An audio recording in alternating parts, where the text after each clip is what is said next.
Hi, my name's Ed Greenwood. I design games, write stories, and work in libraries for a living.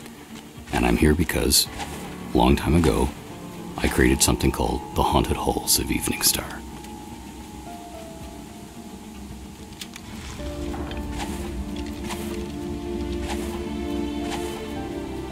At that time, modules were written using a printed book, and I don't mean that it was a guide or anything like that. There was a pre-prepared blank book of pages, and you would storyboard your illustrations and everything, so everything would be organized, and so that your text would actually fit, something I was notoriously bad at when I started. And when TSR made the decision to buy the realms and make it the official world for the unified world for the second edition of the game, they gave me an assignment to write a D&D module, The Endless Stair, so I would learn how to follow this format. So I had mastered the sort of in-house technicalities thing, but they then asked me for a whole list of dungeons. What do you have in the way of dungeons, they asked. And I gave them about 4 pages of names of dungeons, their locations, and what they were. And a lot of them didn't fit what gamers at that time had grown to expect through Judges Guild and so on, which was a big thing. Undermountain was big, but most of them were what I call mini dungeons, that were one-night things, like a tomb. And I wanted things to be realistic, so if dwarves bury their dead in a barrow, it's going to be a pretty simple tomb. It's not going to go on for rooms and rooms. But the Haunted Halls was something different. I built the village of Evening Star as a foundation for a campaign. And therefore I had a complete detailed village full of NPCs and tons of little subplots. So when they said, we'd like to do this thing called the Haunted Halls here, because we think the name is neat. Cool. But I didn't realize that I was thinking of a 96-page campaign basis, and they were thinking of a 32-page adventure, cut the village, just have the dungeon. And then, of course, I had to cut half the dungeon, too. Because there were also things that were sort of a code of ethics, code of conduct thing. For instance, I had all these kobolds living up on this upper level. All these kobolds have to go to the bathroom somewhere. So I had all these latrines and so on in the dungeon, and most of those went away because we don't want to talk about stuff like that. And I said, yeah, but you have to. They have to get water and food from somewhere, and everything defecates and it goes somewhere. That's all got to be designed. And although I think that impressed the in-house designers, oh, this guy actually thinks things through. Good. That'll take care of a lot of problems. It also meant that things had to be changed.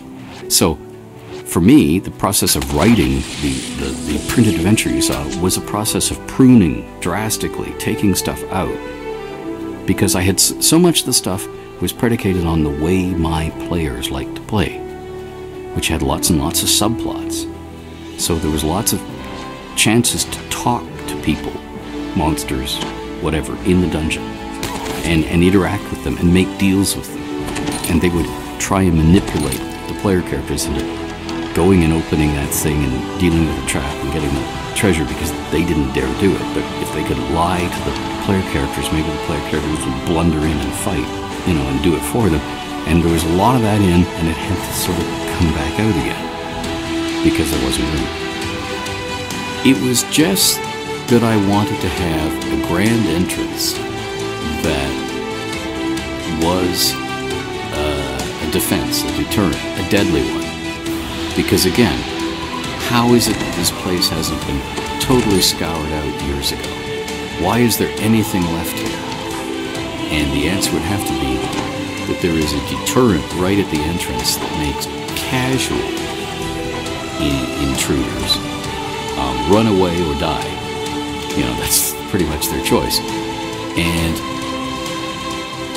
any follow-up or backlash, 2 kids playing, one of them dies, the other one runs screaming back to the village and tearfully tells the villagers what happened. Then the furious father and family of the one who died, we're going to go back there and take care of that. And all the men of the village, after they finished work in the fields for the day, grab their threshing flails and their axes and cudgels, and they head up there. It's got to be something that they can't deal with. That they have to try, and they finally say, it's better just to stay away from here.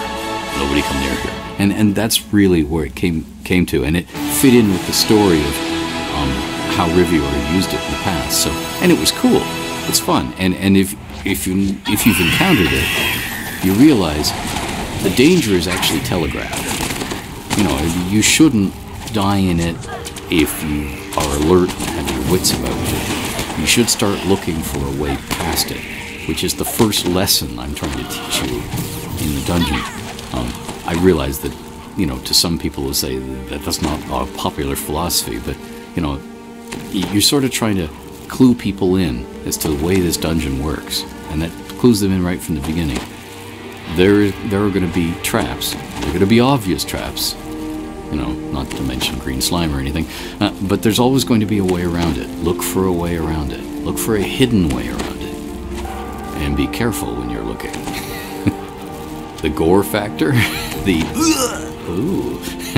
And the other thing is, in practical terms, and, you know, again, what can make it into a final game depends on, you know, how much we want to overload the user's computer. But you just naturally think as a designer that a spike trap, there's going to be things that have fallen down in between the spikes. Fell in there for earlier people who ran afoul of the trap. Like if the body fell and got impaled on the spikes and was later removed by grieving fellows who wanted to get it raised, maybe something fell off and fell down between the spikes and was missed and forgotten. It's still there, like a dagger or a vial that has a potion of healing in it, or a bunch of keys, or something even more intriguing. What is this thing? It looks powerful. Look, one end's glowing. It wasn't glowing when we picked it up. Drop it. Right. Yeah, but I don't know. It's magic. It's glowing. It's magic. We can't just leave it here. Yes, we can.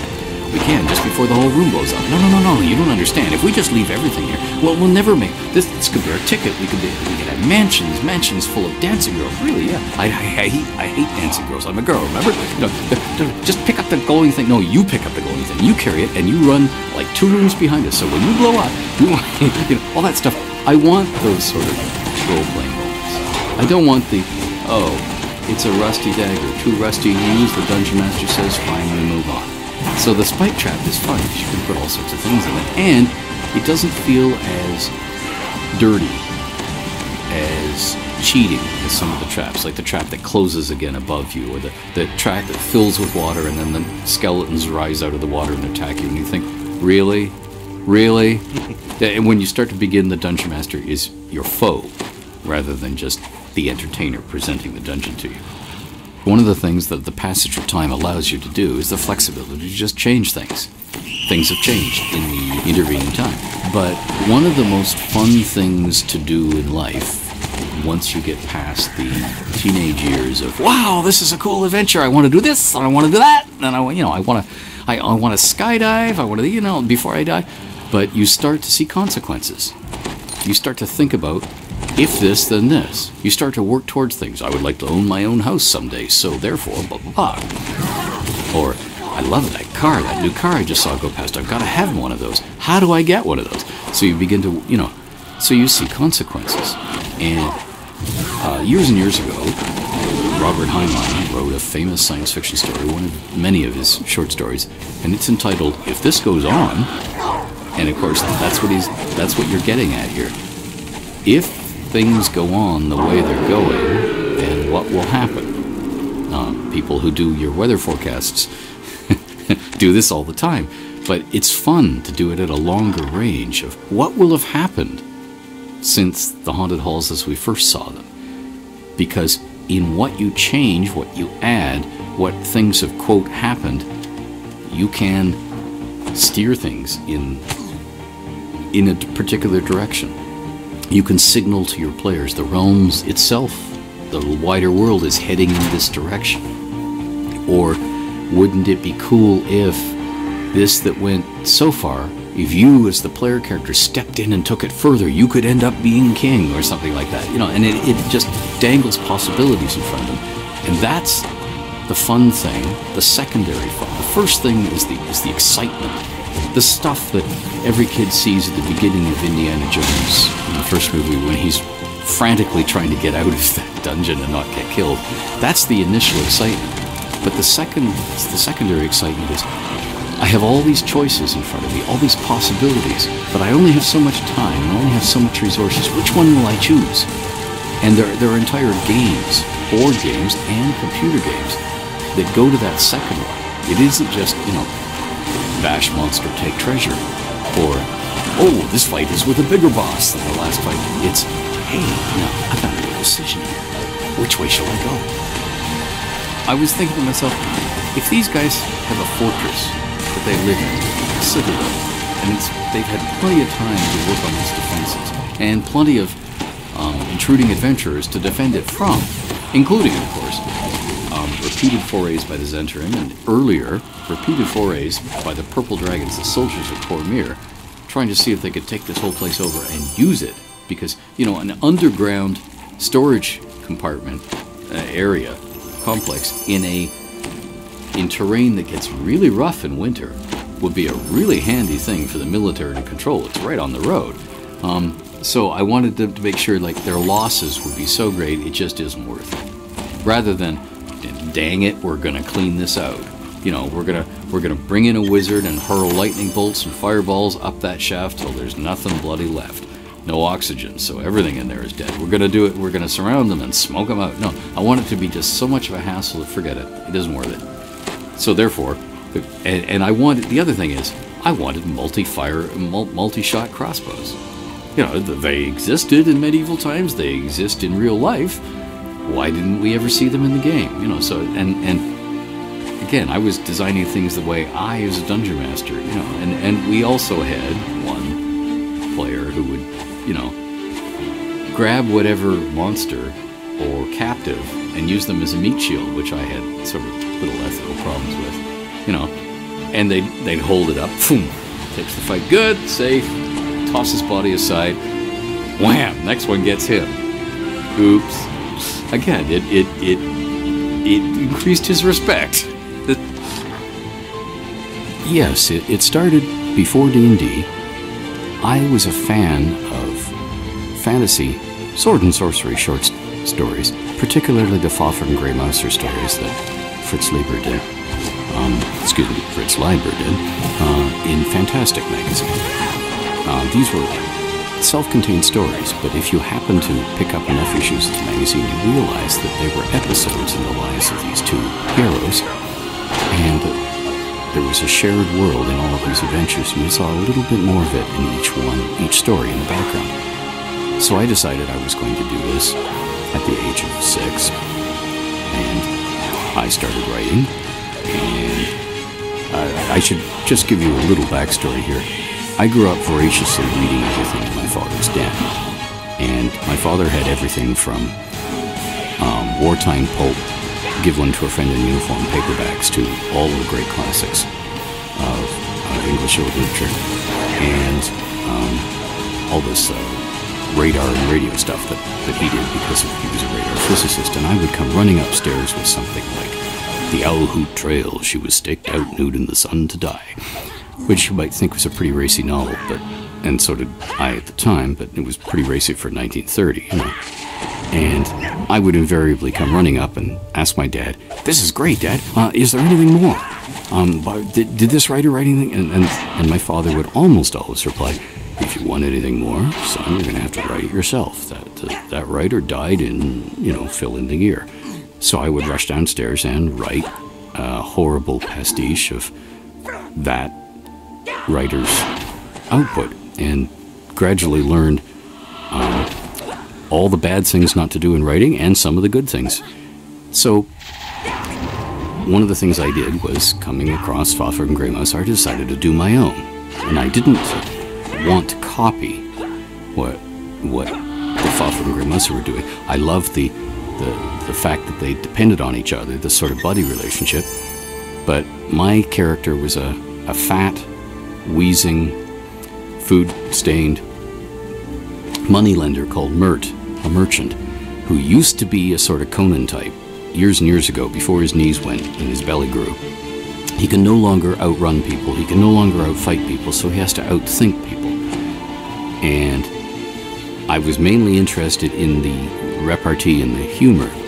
So Mert wasn't very good at this, which meant at the end of each short story, he usually left town hastily, a step ahead of his creditors, his rivals, and the authorities. And what that meant is, he was going from port city to port city along a coast, the Sword Coast. It was so-called the Sword Coast because it was the seashore where the mainland met the Sea of Swords. And each of these cities had to have a name, so I built the realms, hopping south from Luskan, Neverwinter. Oh yes, it's much older than the computer games. Portlast, Lylon, Waterdeep, and so I went. And that was where the Forgotten Realms started. And then, later on, I became interested in what became Cormyr, the Dales, the Moonsea, and then I joined them with caravan routes through what Jeff Grubb later called the Heartlands of the Realms. And that's how the realms grew. Long before, we're talking 1966, where I started writing, 1967, before I knew it was called The Forgotten Realms. And so that's long before the game first appeared in 1974, and most people who weren't on a college campus near Gary Gygax didn't know about D&D till 1975. And that's where it all began. It began as a setting for stories. And I think that's the secret, or trick, if there is one, to the Forgotten Realms. It was a storytelling setting, first, foremost, and always. So, more than having elements in it, because somebody who was designing for a game says, I need pirates, I need jungle, I need desert. You know, that came along later. It grew along the trade routes and along the needs of court intrigues. And so it feels real. It doesn't feel like somebody said, oh, we gotta have this, I gotta do this, I got a week until my Kickstarter's out, here it is. Instead, it grew for years, before there was a game. And the game sort of drags things in this direction and that direction. We need this for the game, we need that for the game. The realms already had a core, so you were just sort of stitching new arms onto it. When the original D&D booklets came out, I thought, what a cool idea. And some of my friends and I sat down and read through them. And we said, cool idea, but there's not enough here. It's going to devolve into an argument about my character succeeded or my character didn't succeed. So it wasn't until what was then known as Advanced Dungeons & Dragons, the hardcover books, the Monster Manual first, then the Player's Handbook, and then we were all kept waiting for years for the Dungeon Master's Guide. I was doing everything in the realms according to AD&D to make sure that it all had an internal consistency. And so when later on some of my friends said that they wanted to play in the realms, well, it was dead easy. We started in Waterdeep, the company of crazed venturers exploring Undermountain, and as a dungeon master, I wrote everything out in longhand test papers or exercise books. That you see, my father grew up in the Depression. You did not throw stuff away. It was almost like a sin to waste stuff. But of course, like all universities, at the end of an exam, you collect all the empty books, as well as the used ones. And the empty ones are supposed to be destroyed. So rather than destroy them, my father would bring them home. You don't waste stuff. So I had these stacks of rule-lined books, and I would write out in longhand everything that was going on during the play sessions.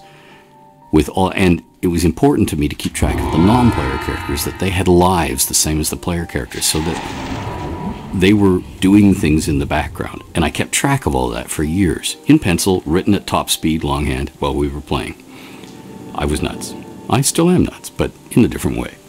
The doppelganger does not want to fight right away. It wants to discover as much as it can about you.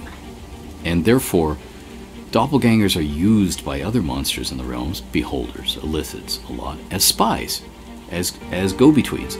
Whereas your typical beholder or mind flayer cannot move down the street of a city to make a mercantile deal with somebody without, everybody running and screaming and the city watch being called and and the Watchful Order of Mages, if it's Waterdeep, showing up to hurl spells at it, they can send a doppelganger that's in the shape of just another human, no problem. And they can literally be in the back room, floating there, you know, or with their tentacles, you know, writhing. And then the doppelganger goes and reports to them, comes straight back, does it for, here, I got the deal, here, they signed, you know. And in this case, you can, any chance in a dungeon to increase the role playing and decrease the fighting makes the fighting more special when it happens rather than ho-hum. And so you get what the GI in the real world will say, you know, serving as a whole bunch of stone cold boredom lasting for hours and a few moments of frenetic activity. You know, fighting starts getting more like that, and therefore fighting becomes memorable. And it's not so much the endurance slog of going through the dungeon and weird and open the next door